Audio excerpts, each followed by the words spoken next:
Ymedia. Ymedia. Ymedia. Ymedia. Ymedia. Ymedia. Stay tuned with Ymedia.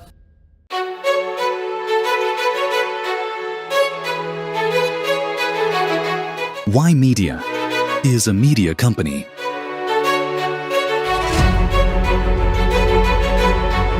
With 360-degree approach in reaching the audience over 8 media platforms. Hello and welcome to Ymedia Newsroom. I'm Rona Singh and it's great to be here with you. We have lots to talk about today. Of course, we're tracking what is taking place between Canada and the United States when it comes to this tariff deal that essentially has a deadline that was pushed to this Saturday, August 21st. And we're going to give you the latest of what's happening in the economy on many key markets and much more today. So starting with what Canadians are really keeping an eye on is this negotiations that are taking place right now, essentially with our Canadian trade minister and chief negotiator, with the prime minister at the helm of things. And we know that from Ottawa, it was announced that the prime minister reached out to the premiers to discuss some of the key issues when it comes to some of the U.S. irritants by President Trump and his administration, and how to essentially resolve what could be a 50% tariff that might be placed on Canadian goods that would have an export to the United States, which essentially covers about $20 billion worth of Canadian exports. And that $20 billion is in American dollars. So now we have the latest on what we've been tracking of what these discussions are about. And mainly they're about auto, steel, and aluminum.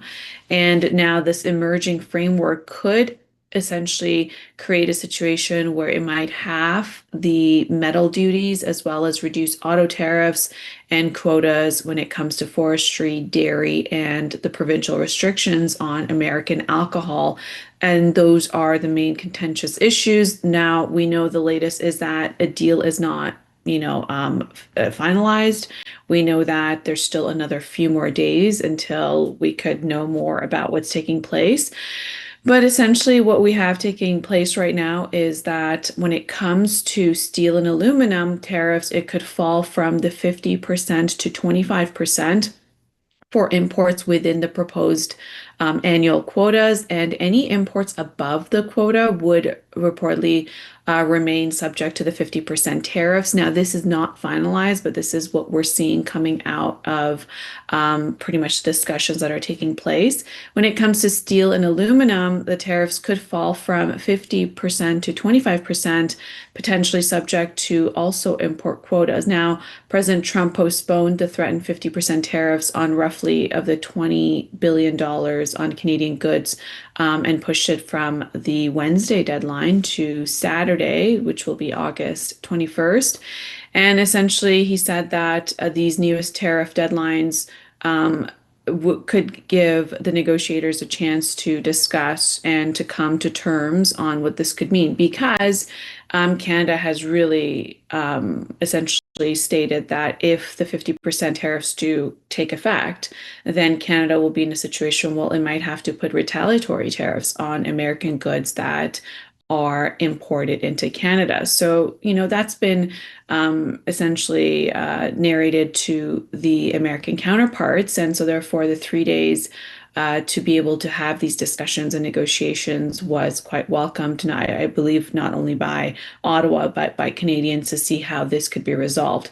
Now, Prime Minister Mark Carney asked premiers to consider ending the restriction on U.S. alcohol. But essentially, that's up to the province's control and purchasing decisions. But it seems to be something that perhaps could be able to move the negotiations further by putting American alcohol back on the shelves and perhaps doing a deal on key industries like steel and aluminum and the auto sector. But no final agreement has been announced just yet. When it comes to Washington's sectoral tariffs, they've hit Canada's integrated manufacturing economy particularly strong, and that really affects Ontario and Quebec. Now, Quebec is warning that Ottawa not to trade away any protections for dairy and forestry, which are key sectors in Quebec.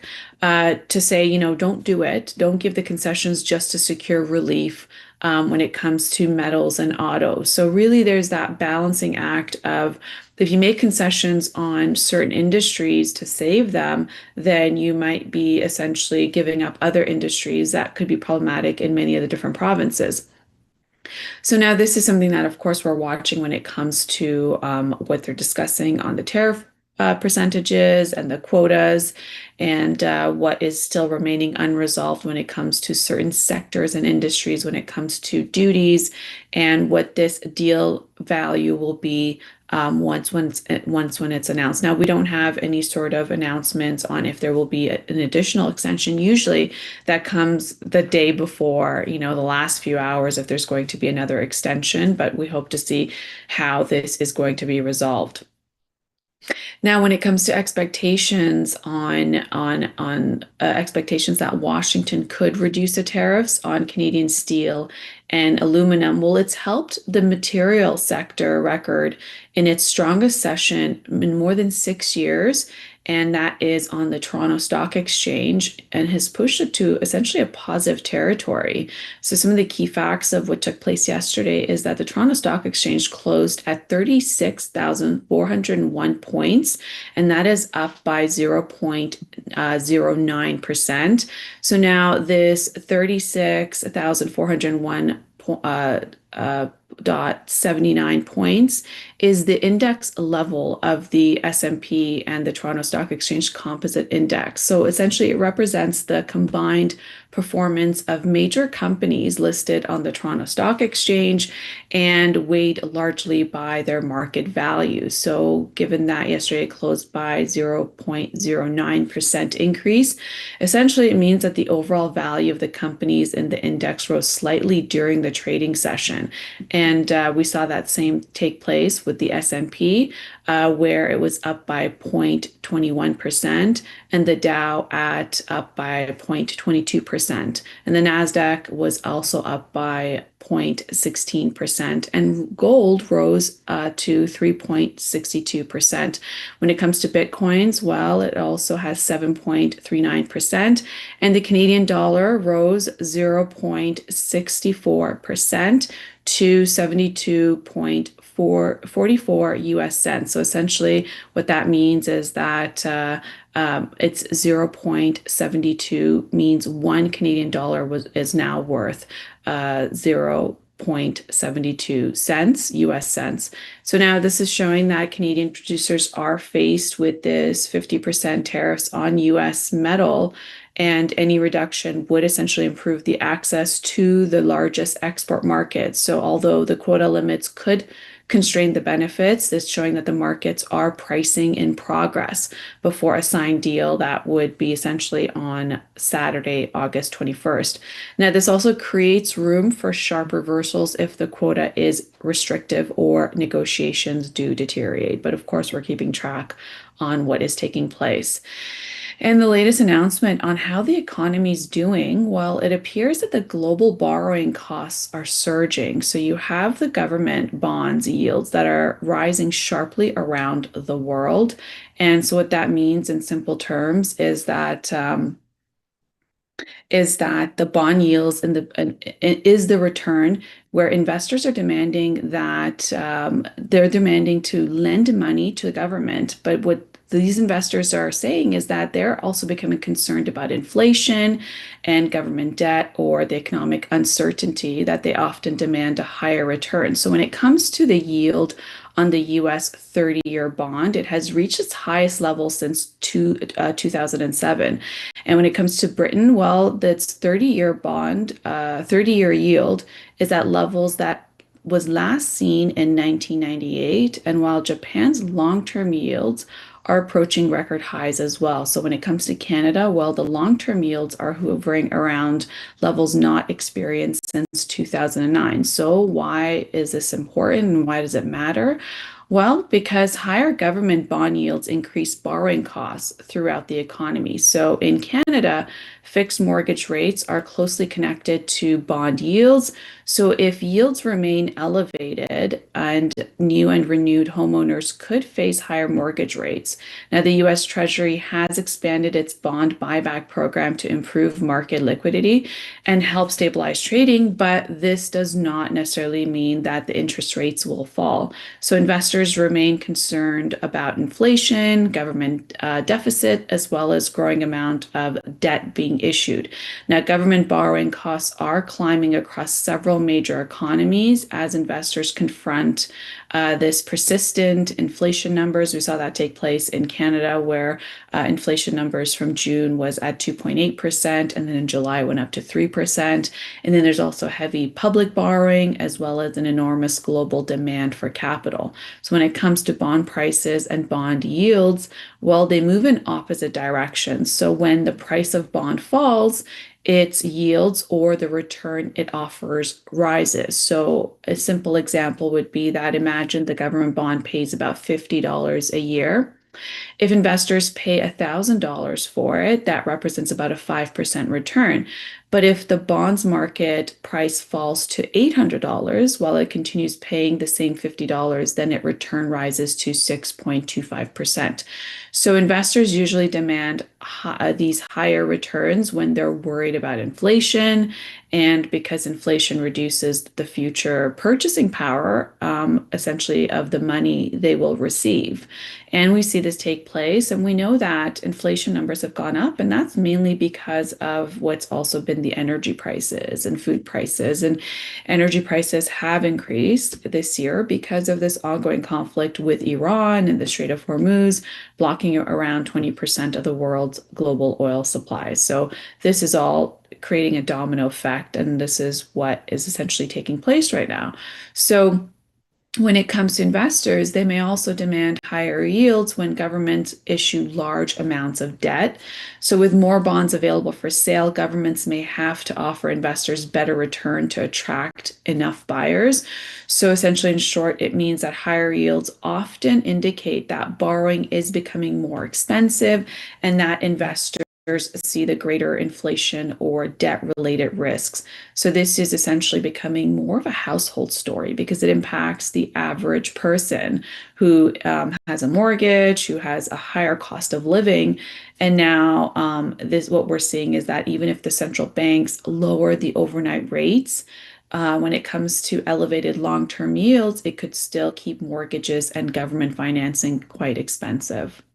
And we're seeing that take place in the United States as the US Treasury Secretary, Scott Bessent, has increased government repurchasing of longer term Treasury securities after a bond market's sell off has pushed yields and borrowing costs at a higher rate. So now, with bond yields influencing mortgage as well as business and consumer, when it comes to loans and government borrowing costs, well, we're seeing that take place with the Treasury repurchasing and increased demand of existing bonds that may help reduce the yields. Now, inflation fears are serious and they're associated with this Middle East conflict meaning namely between the United States, Israel, and Iran.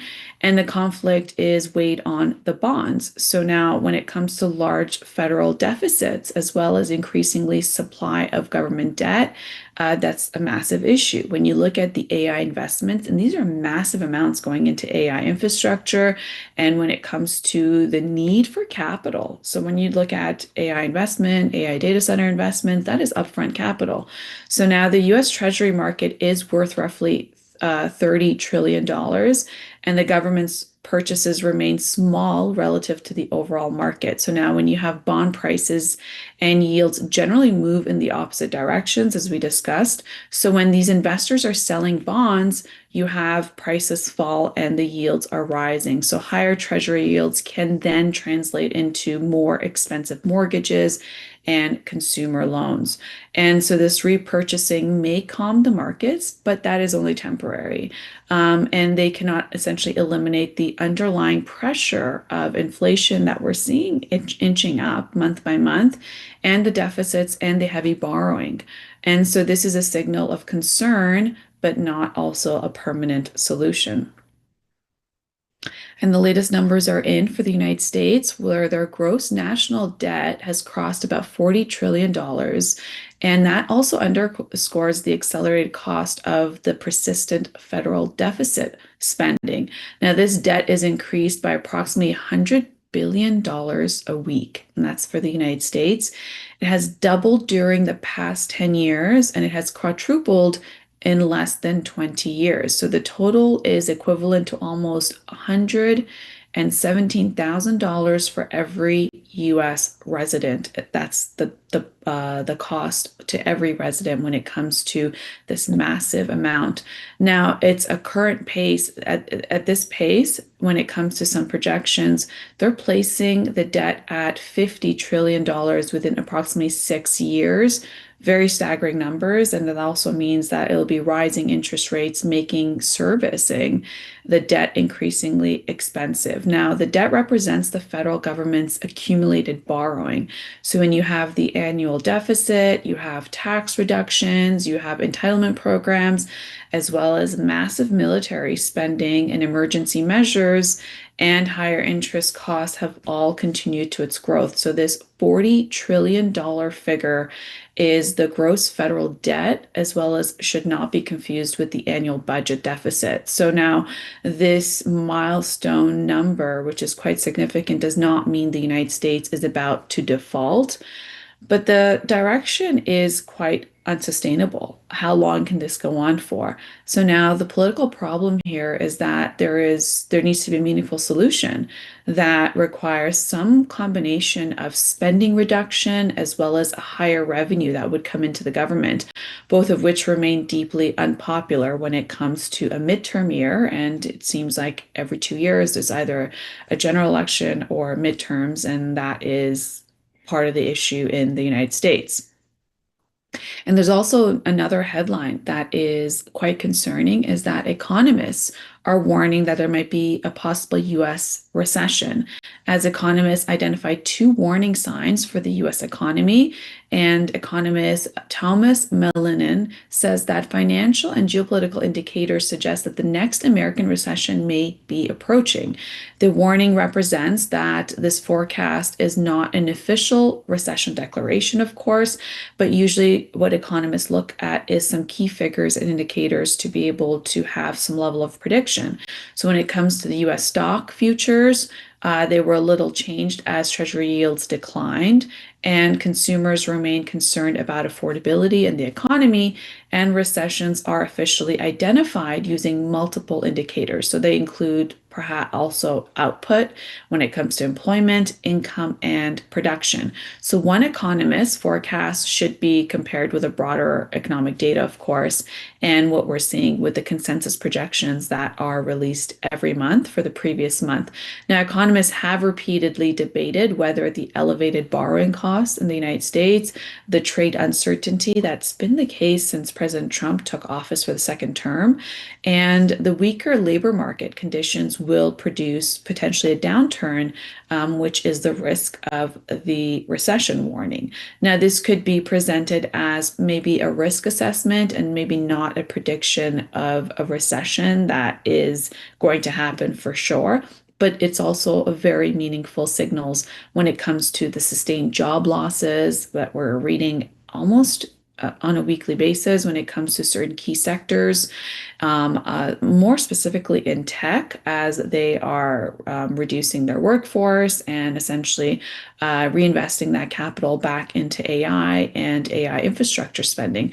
So now this is also coming at a time where you're also having falling consumer spending, as well as what is taking place in the business activities, which is highly reliant on these trade talks as well as the tariffs the Trump administration is essentially placing with key markets. And one particular is the Canada, US, Mexico, CUSMA trilateral trade, which is now up in the air with an annual review period.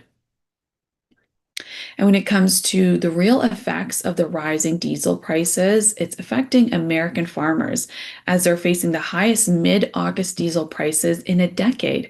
And this is as they enter this fuel-intensive season, and this is ahead of the harvest season, which is very critical. So when it comes to harvesting and drying and transporting crops, they require a substantial amount of diesel. So when you look at the numbers for mid-August diesel prices, they're reportedly at the highest level in about 10 years. So you can imagine how that's increasing costs when it comes to farmers. And then there is, of course, a chain and domino effect. So now this continuing Iran conflict with the United States has contributed to higher global energy prices.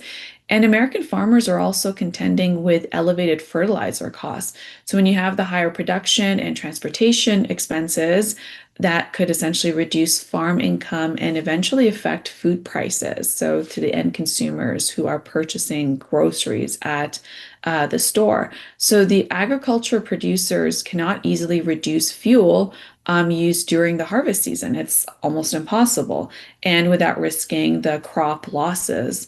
And so many are also operating on a narrow margin anyway. And so they cannot immediately pass these higher costs to their purchasers. So this is very devastating for American farmers. And this immediate impact will also be felt by farmers, and the consequences are, of course, going to move down the entire food chain, which affects the end consumer.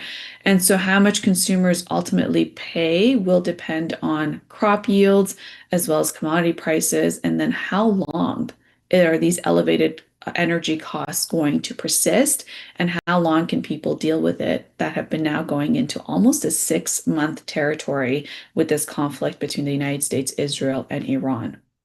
We're going to take a quick break, and we'll be right back.